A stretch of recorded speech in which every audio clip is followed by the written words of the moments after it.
Hello and welcome to the Majlis, the podcast by Radio Free Europe, Radio Liberty, focusing on Central Asia. I am Mohammed Tahir, your host here in Washington, D.C. Turkmenistan has recently abolished the remaining package of utility services which it has been providing to its citizens for free since the independence. They consist of gas, electricity, water, and salt. The decision comes amid increasing economic challenges and limited options for way out. On today's Majlis, we are here to discuss how does these challenges looks like on the ground, what the government's options are, and what those options might mean for the political future of the current leadership. To discuss all these, I am joined by Sam Botia, Economic Intelligence Unit's Central Asia Specialist, Max Hiss, Principal Analyst for Eurasia at AKE International, Farukh Yusufi, Director of Radio Free Europe, Radio Liberty's Turkmen Service, Bruce Pannier, Editor of Radio Free Europe, Radio Liberty's Central Asia blog, Kishlok Ovozi. Welcome on board, colleagues. Thank you. Very Happy nice. to be here. Very nice to have you. So let's get into this. Farukh, it seems lately everyone is worried about Turkmenistan's economic challenges. Just how bad is this? Yeah, it seemed the economy was out of control of the Turkmen government for some time now. And I think they put up with the idea that it has gone out of control, and they're probably looking where it will come. But they're trying to stay afloat by imposing different kind of measures and canceling and abolishing the free gas and free benefits. I mean, they were not completely free in the first place since last year, because last year they kept limited amount, like they had quotas for electricity, gas, or water, which they provided. And now they're going to abolish them altogether. And there is a reaction coming. In the recent days, we've had, just today, we published a video of some 600 or 700 people in front of a bread store. And people in that crowd told us that they had to wait for 8 hours, from 8 o'clock in the morning until 4 p.m. in the evening, to get 3 loaves of bread. And just now, as I was preparing for this talk with you, I received another report, which I will have to verify and wouldn't publish it, that in Lebap, people went to houses of elderly people, those participants of the People's Council, Halk Maslahati, and demanded explanation why they agreed to abolishment of these benefits. That this was some benefit that which was a little bit helpful for people. So what those elderly, Yashuli, or respected elderly people told that they couldn't do anything. It was the decision of Dear Arkadag, and they should go to the regional administration. And they did. According to this report, they did. And yesterday they had a special meeting calling the leaders of the communities and explaining them that in the current economic realities, they cannot provide free benefits anymore, and people are very angry.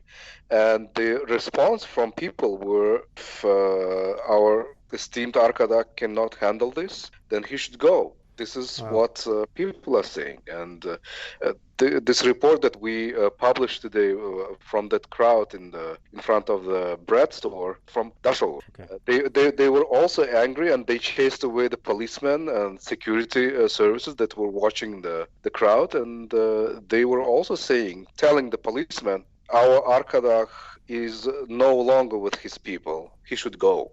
That's what our reporters are telling us. Wow. Just to follow up on that, the information that you are getting from Turkmenistan, how does the regions compare in terms of the effect of this situation? Like, is there any difference between, let's say, Lebap to Dashoguz to Balkan, or Balkan to Ahal, for example? Yes, there is a little bit difference, yes. The worst situation is in Dashoguz, in Lebap.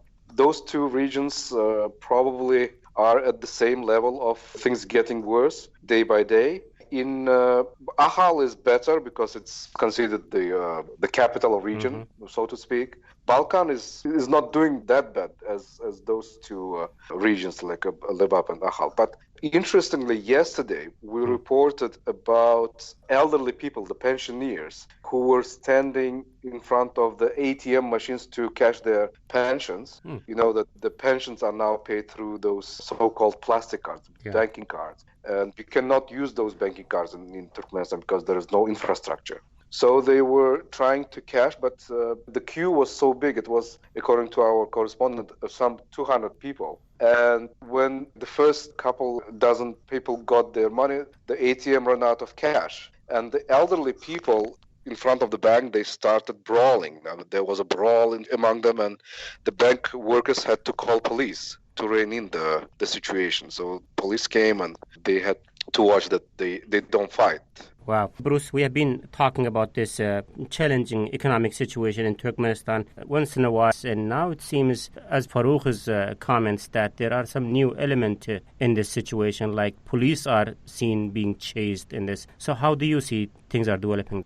I mean, you have to look at this as a real serious deterioration, and not so much the living situation, which has been deteriorating for a long time, but in people's respect or fear for the authorities. I mean, the fact that people are, as Farouk mentioned, they're willing to say out loud that they think Arkadog should go. They're willing to confront the police and chase them away. I mean, these are things were unheard of. You know, for all the time Turkmenistan has been independent, you just didn't do this kind of stuff, you know. So that we've reached this level shows that, you know, the pot is boiling, and I suppose potentially the lid could blow off any time. But this certainly marks a new stage in Turkmenistan where you know, people seem to are giving up hope on the government providing them with much of anything. You know, and let's face it, you know, it's as we were talking before the podcast, of course, this is autumn. If they're having problems with food and money right now, you know, where are we going to be in December or January? You know, so if I was the Turkmen government, if I was Berdymukhammedov, and we don't know how much of this he ever hears, but he should be really worried at this point because, like I said, the Turkmen people, we've wondered where the limits of their patience were going to be, and we're getting pretty close. And so far, they're still getting their quotas of free gas, electricity, and water, but that ends as of December 31st this year, and then they're going to have to start paying for this after that. And Farouk also mentioned yesterday, I think, that prices for basic goods are about to rise too, in state stores on top of it. So when that's to happen, Farouk would know. Farouk? Yeah, according to a government official in Balkan region who spoke with our correspondent, starting next year, the prices for fuel is going up 100%. That's what the expectation is, according to this government official. Of course, he was talking on the condition of anonymity.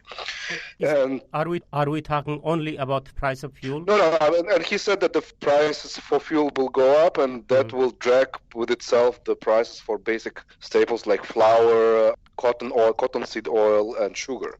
He said that a kilo of flour is given to one person, family member, in 1 month, and that's 1 manat. That's like subsidized price. It's going to go up to 2 manats, and cottonseed flour is 4 manats per liter, the subsidized price. And that's going to go up to 8 manats, he said. And you remember the story last year about kindergarten fees going up from 8 manats to 80 manats. Now, again, according to this government official, the prices for kindergartens are going to be between 150 and 200 manats per month, depending on the region. Like the cities will have higher prices and rural areas lower prices. But still, it's going to be at least 150 manats per month. Farouk, these are, I believe, the price for subsidized products. So as per your report today, I was looking into your agenda, that those things are not available easily, even if you are ready to pay for this, like a 20 hours long wait to get just 3 kilograms of flour in Dashaguz, the story that you are running today? Yes. I mean, it's not easily available, but people wait because that's the only price that they can afford. You know, they cannot afford to buy chorek, the Turkmen bread, many people cannot, I should say, free market price for bread, because one chörek, this round loaf of bread, now costs 5-6 manats, which is not affordable for absolute majority of Turkmenistanis. 5-6 manat is equal to what in terms of dollars through official rate? By official rate, it's like almost $2 per one loaf. So, and we were talking about very simple Turkmen chörek. It's not like there are loaves of bread that will cost 15 manats per piece, per loaf. So, and those are only for those who can afford it, and there are not many of those who can afford it. I know we need to bring on Sam and Max in this discussion, obviously. Just before that, one final question, Farouk, to you. So, what staples appears to be in short supply these days? In Dashov and Lebap, it's mostly flour, cottonseed oil. Turkmen people prefer cottonseed oil and sugar, and rice. Rice was in high demand and in shortage too. Okay, so maybe, Sam, all these are happening just, ahead of winter. We need help from you to make sense of what we are really trying to understand here. How does this situation looks like from your lenses as an economist? Give us some economic metrics to understand what's happening. I think what we're seeing here is the effect of the Turkmenistan government's policies, most specifically its policies to kind of keep manat fixed at 3.5 manats to the dollar, even though it's overvalued by quite a large margin. And the reason why it's overvalued and why Turkmenistan is having this entire problem can be traced back to like 2 or 3 years back when, first of all, oil and gas prices completely slumped. And I think Turkmenistan's total export revenue from hydrocarbons, from gas, fell from about maybe around $11 billion in 2014 to about maybe around 7 to 7.6 billion in 2017. So what we're seeing is the effect of this economic contraction and the government's decision to kind of like hold its exchange rate at that particular level. What holding this exchange rate at this particular level has meant is that the government has been forced to enact particular policies in order to make sure that there is no outflow of foreign exchange. And what these policies are is basically kind of like a curb on imports, just completely restricting the imports of goods. And because of this restriction on imports, we're seeing shortages in the Turkmen economy.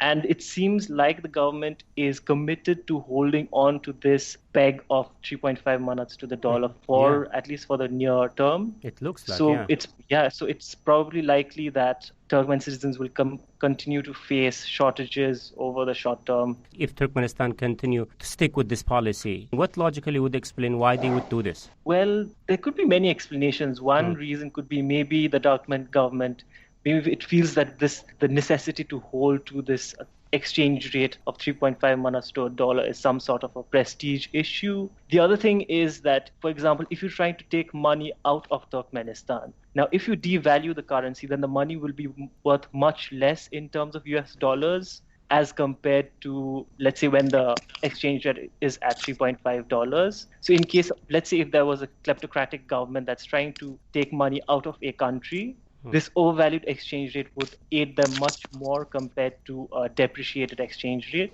So maybe it's that there could be a variety of reasons, but what we're seeing is that because of the government's decision to hold exchange rates at this particular level, and because of type of currency controls needed to enable it to do so, we're seeing a lot of shortages in the Turkmen economy, which is leading to a complete erosion of consumers' purchasing power and, in a way, a fall in living standards. For example, what Farouk was talking about when he was saying there were queues outside these government subsidized stores, which is basically a form of rationing of the little that the government is able to import. If I may, I think there could be slight turn to the positive, because what we're seeing this year is that Turkmenistan's export revenues from China have kind of risen somewhat from, if you're looking at the year till August compared to last year, export revenue has increased by about 17%, which should mean that there's more foreign exchange in Turkmenistan's coffers. But then again, this depends on how much foreign exchange or how much export revenue Turkmenistan is actually getting from China and how much of it is going to pay off Chinese loans, which the Turkmen government took in order to develop the country's gas infrastructure. Yeah, China aspect of the discussion is, again, another Pandora box that we don't understand really what's going on there. Max, what is your explanation of this situation on why Turkmenistan is here where it is today? Well, I think that fundamentally the reason why it is where it is today is mismanagement of the economy. Turkmenistan, as we know, has now for the past 2 years only had one customer for its major export, natural gas. It's been very slow in efforts to try to diversify the economy. We've lately seen Berdymukhammedov make a push to try to do so, but this is all much too late. We've seen this in the form of 2 fertilizer plants to try to convert some of that gas into other export commodities. So far, however, there are still issues with the payments for the first of those 2 plants that was constructed by a Belarusian state company. The second was then a partnership with a number of Japanese ventures, including Mitsubishi, Kawasaki, some of the major firms there. So there are still some willing to invest in Turkmenistan, but it's all much too late. It's been far too, these few projects are not able to successfully change the whole economy, and what benefits they do have will only be slow in coming. Turkmenistan has also had to take significant debt to pay for them. We're unsure of the full nature of its debt picture because it doesn't release that data. But really, the fundamental mismanagement of the economy is the reason why it is where it is today. So, yes, the economic situation of the country continues to remain challenging and authorities needs to fix it. Let's talk about how much time they got to fix it. What are their options and what are those options might mean to the political future of the current leadership? We will continue the discussion talking about these and many other questions very shortly.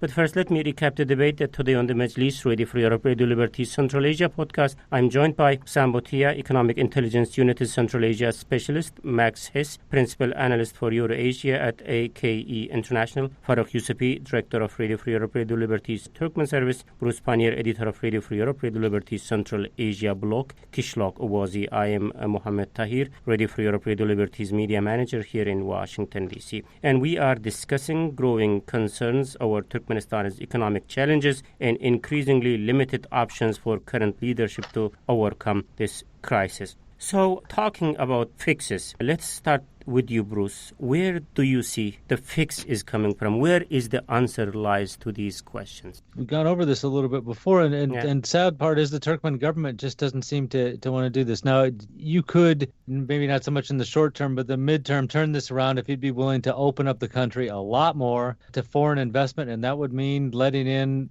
actual foreigners to be on your soil. They need to give onshore contracts to some of these people. A lot of people would be interested in investing in Turkmenistan and developing gas fields and building new petrochemical plants if they thought that all their money wouldn't just get lost somewhere in the Turkmen bureaucracy. But Turkmenistan has just, again and again shown that they're not willing to take that kind of step. They don't want that kind of outside influence in their country.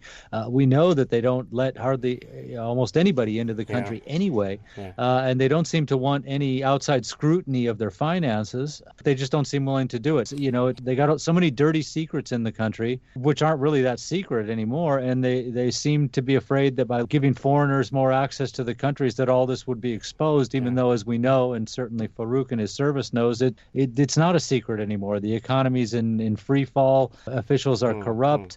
They spend money on ridiculous things all the time. They're going to host international weightlifting competition very soon. And where are they going to get money for that? This is, again, with the bad policy decisions we've already heard Sam and Max talk about. These onshore contracts, Bruce, they don't like it. Privatization, they don't like that either. They also don't like foreigners coming into the country. Remember, Turkmenistan is not expected to be part of Dariga Nazarbayeva's proposed Silk Road visa project. So tell me, what else? What else can they do other than this? On their own, I really don't see much. They just don't have capability. If a miracle happened, okay, the price of oil is going up. Now we can assume that the price of gas is going up, but of course they're locked into long-term contracts with China, so it's probably not going to matter that much. You get a little money off this swap business with Iran. They sell some gas to Azerbaijan, and they want to sell some gas, not very much, to Armenia. It's certainly nothing that's going to correct their economic woes. But if they could get customers now or get them lined up, the price for gas should start going. It always lags behind oil, but it should start coming up. And if they can sign some new contracts, although I don't know with who, and I don't know by what export route they would do it, that would kind of help. But left on their own, like I said, they're either going to have to give onshore contracts or totally throw in the towel and tell the international community that they're badly in need of aid. Sam, cutting off utilities could have been one option, which they did. As an economist, how much of a cushion it is expected to provide to an ailing economy as such that Turkmenistan is? I think it depends on how big the market is and how much they expect to actually get from these paying customers, whether these customers would actually be in a position to make payments for these utilities. But I think the easiest option, and one that has been prescribed by other multilateral agencies such as the IMF, the World Bank, etc., is just simple devaluation and bringing the currency in line with its underlying real rate. And the government seems very unwilling to do so for some reason.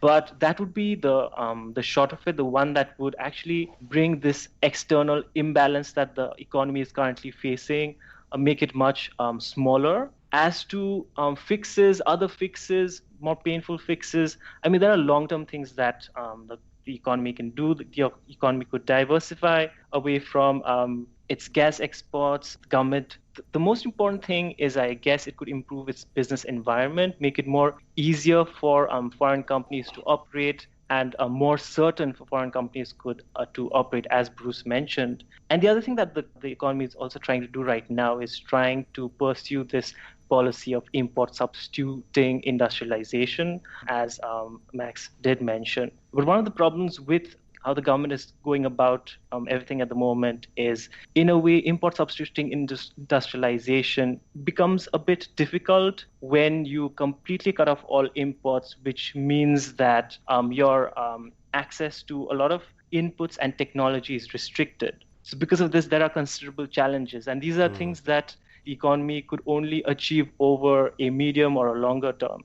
In the short term, the easiest fix is, of course, devaluation, as I mentioned. Yeah. The main thing is obviously China and export revenue from China. I think gas demand from China is set to increase over for a considerable period of time. And because of this, obviously, this provides considerable opportunity for Turkmenistan. And the other thing is we also see oil prices and gas prices of hydrocarbons in general remaining at the current level or increasing over, let's say, the 5-year horizon. So this should also mean more revenue, but it also depends on how the gas contracts are structured with China.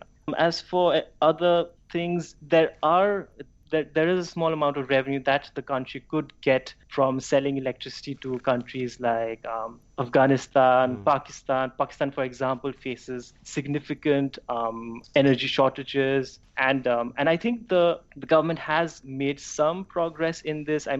It has invested in infrastructure, in trying to create distribution lines to different parts of Afghanistan. It's involved in particular electricity projects which aim to export electricity to Afghanistan and Pakistan. The other project, the highly touted project, is the Tapi pipeline, the Turkmenistan, Afghanistan, Pakistan, India pipeline, but I don't think we can see much progress there. And the other thing that the relatively recent development that has happened is the Caspian Sea Agreement that was signed in August, which should theoretically open up the possibility for the construction of a Trans-Caspian pipeline, which means that Turkmenistan could export some of its gas to Azerbaijan. And since Azerbaijan will be exporting a lot of its domestic production to European countries once the Southern Gas Corridor is complete, so there are opportunities, but it's difficult to see whether these opportunities will be helpful in the short run. I guess the easiest thing for the government to do right now would be to devalue its currency, but for some reason it seems completely unwilling to do so. If that happens, like TAPI and Trans-Caspian Pipeline or the electricity supplies that you mentioned to Afghanistan, it might help Turkmenistan in the long run, but what to do in the short term? I mean, it appears to be that Turkmenistan needs some quick fix given the situation described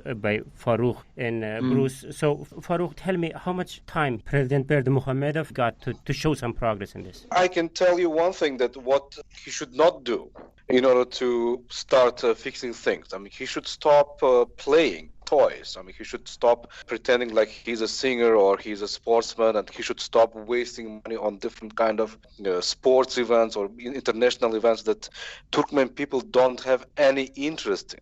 And he should really start managing the country. He should really start governing the country and managing the economy, and start thinking of ways of how to bring out the country from this deep crisis. And it looks like from his behavior, it looks like he doesn't care. And from the faces of his ministers, you can see that they are very much concerned. Whenever you look on TV, like for example, the other day he had a Security Council meeting in the mountains, and from the looks he was giving like very important advice, and they were all writing.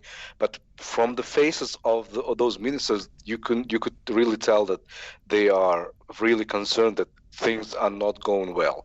And in the during this Halk Maslahat at the People's Council, when he was talking about like Turkmen people now became very rich and they can afford paying for gas, and that's why we're going to abolish. You should have looked at the faces of those elderly people. They were very sad. I think they were all crying inside them. There is no time. There is no more time to play games, to play toys for this president. He should really get his act together and start thinking, start governing, start managing the country and the economy and the social sphere. Everything is in tatters. Yeah. So, Bruce, things are not going well, as I believe is the message that everyone on this panel appears to be in agreement with. So, again, coming back to the same topic, so how much time he got to fix this? Well, I would expect that, it's already a crisis. When the first bills start coming for electricity, water, and gas at the end of January or February next year, and people already are out of money because the prices for basic foods and things have gone up, if he hasn't come up with some plan to turn it around by then, we've been debating how long he could possibly last for a while. I'm surprised he's still in, but I would think that coming on toward the end of next winter, that it'll really peak. If he hasn't figured out some way to get them out of the situation, people are just looking at increased costs for across the board for everything with no relief in sight. He keeps offering the same platitudes over and over. It's the golden age. We're doing great. People have been hearing this for years and years and watching as their standard of living went down. So, really, by the end of winter, if he can't come up with something to turn this around, as we've heard, people are willing to confront the police and denounce him, and say Arkadog should go. That's not going to get any better as it gets colder and people get hungrier. The same question to you, Max. Let me put it in a little bit different way. So first, the timeline, how much time he got to fix this, and also how this progress will or should look like on the ground. Well, exactly how long he has, I think, is a very difficult question. That the government has sort of made it this far without more dramatic issues coming to the fore, I think is already quite remarkable.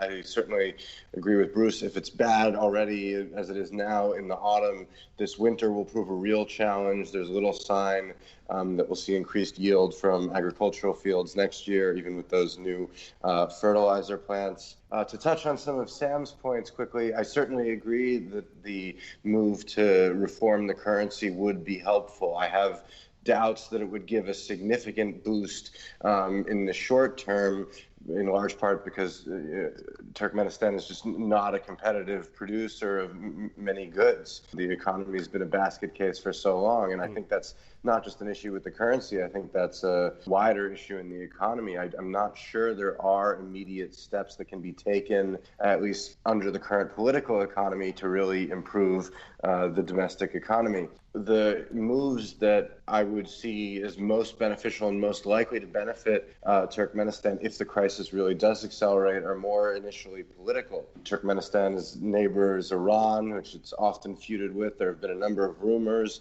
in recent months that a new deal to sort of swap gas or have a barter trade in gas would be reached. None of these have come to fruition. We haven't seen the Turkmen make any official statements on it. Iranian media has now reported they're formally going to international arbitration over it. But this lack of certainty and clarity on many issues is something that really affects the wider economy, stops people from developing there. Some of the government's other pushes, make sense. For example, the new port launched on the Caspian Sea this year, but already Turkmenistan wasn't seeing the kind of cargo flows that it wanted over the Caspian. So why go spend another $1 billion+ on building a new giant port when existing ones aren't being used efficiently? So I think what the Turkmen regime would really need is it needs to engage deeper with its international partners. I believe Farouk mentioned there's hope for something coming on the Caspian now that this deal has been agreed. My understanding of it is that it includes clauses about the ecological status of the Caspian Sea that would allow other countries essentially veto power over any trans-Caspian projects. Russia has traditionally been very strongly opposed to such a pipeline, but if it engages with Azerbaijan, with Europe, potentially even with China on how to advance that, that's the only way it's going to get done. The same we see in Afghanistan. TAPI is a project the government is really pushing, but it's not something that the U.S. is advocating for as a major opportunity to develop the Afghan economy, which would certainly be in the U.S. interest as well, given the now 17 years that it's been in conflict there. So I think part of what it really needs to do is it needs to recognize that it's just dug itself into such a deep hole. Even a currency reform, even opening up the economy to some of those onshore contracts, that wouldn't be enough, and it really needs to politically engage. Now, one thing I just wanted to mention very briefly, in line with some comments that you made earlier, were about tourism and the like, and Turkmenistan's sort of ability to seek other forms of regional integration in Central Asia as well.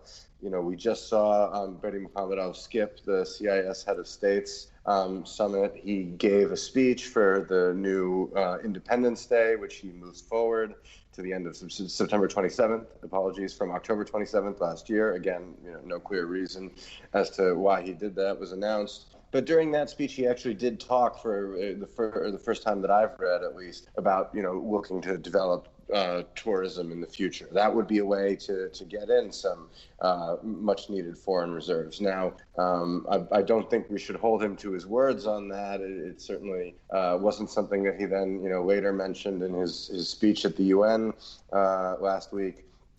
During the General Assembly. He did meet with a number of U.S. businessmen, including Bill Koch, a member of a very politically influential family in the United States. So there are signs just maybe starting to do some of these things, but I think that's a very strong if. And, we've seen signs before of Turkmenistan looking to politically engage elsewhere, and then it hasn't done so. But I guess just to summarize, I think it needs to politically engage and look for support, and that there is no sort of economic move Ashgabat can take itself to improve things in the short term.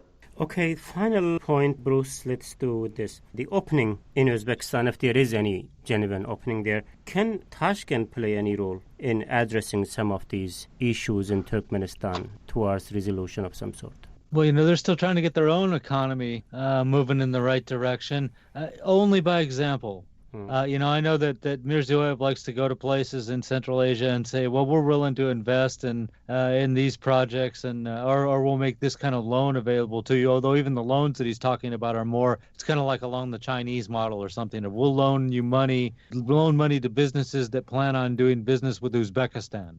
So in the end, Uzbekistan gets its money back, plus the people that they loan the money to are buying Uzbek products. So that would not help Turkmenistan. Like I said, only by example. There's nothing Uzbekistan can do financially on its own to help out its neighbor. And I think Uzbekistan has enough of its own problems that's really not a concern for the government in Tashkent. So this is not really the point we would like to end the discussion, but yeah. So thank you very much, Bruce Pannier, editor of Radio Free Europe, Radio Liberty Central Asia blog, Kishlock Owazi. Also, big thanks goes to Sambutia, Economic Intelligence Unit Central Asia Specialist, Max Hess, Principal Analyst for Eurasia at AKE International, Faruk Yusufi, Director of Radio Free Europe, Radio Liberty's Turkmen Service. Thank you very much, colleagues, for your time and thoughts today.